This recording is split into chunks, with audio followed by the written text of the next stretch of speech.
বড় পরিবর্তন এলো বাংলাদেশ ক্রিকেটের নেতৃত্বে ওয়ানডে দলের অধিনায়কত্ব হারিয়েছেন মেহেদী হাসান মিরাজ। দায়িত্ব পেয়েছেন লিটন দাস।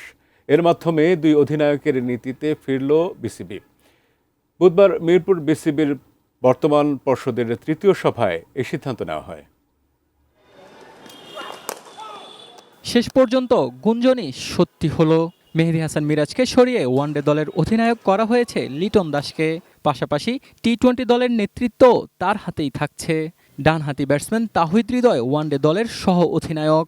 ওদিকে টেস্ট দলের নেতৃত্বে বহাল থাকছেন নাজমুল হোসেন শান্তই।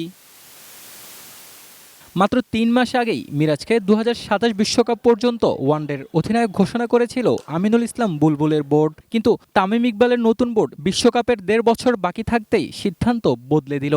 ৩ ফরম্যাটে ৩ অধিনায়কের পরিবর্তে সাদা ও লাল বলের ২ অধিনায়কের নীতিতেই এগোতে চায় বিসিবি।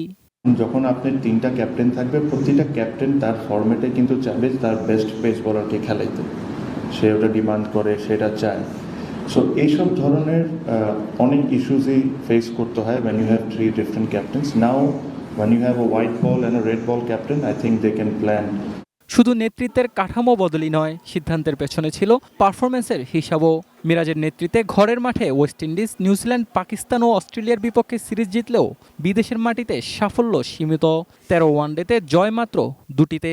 সর্বশেষ জিম্বাবুয়ের বিপক্ষে ওয়ানডে সিরিজ হার সেই চাপ আরও বাড়িয়ে দেয়।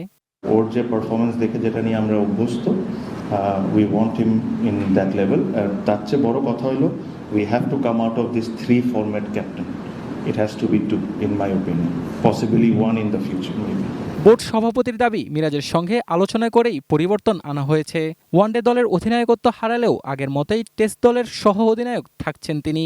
সেপ্টেম্বরে ঘরের মাঠে ভারতের বিপক্ষে সিরিজ দিয়ে লিটনের নতুন ইনিংস শুরু হওয়ার কথা। Mahmud Ibrahim, ATN news, Dhaka.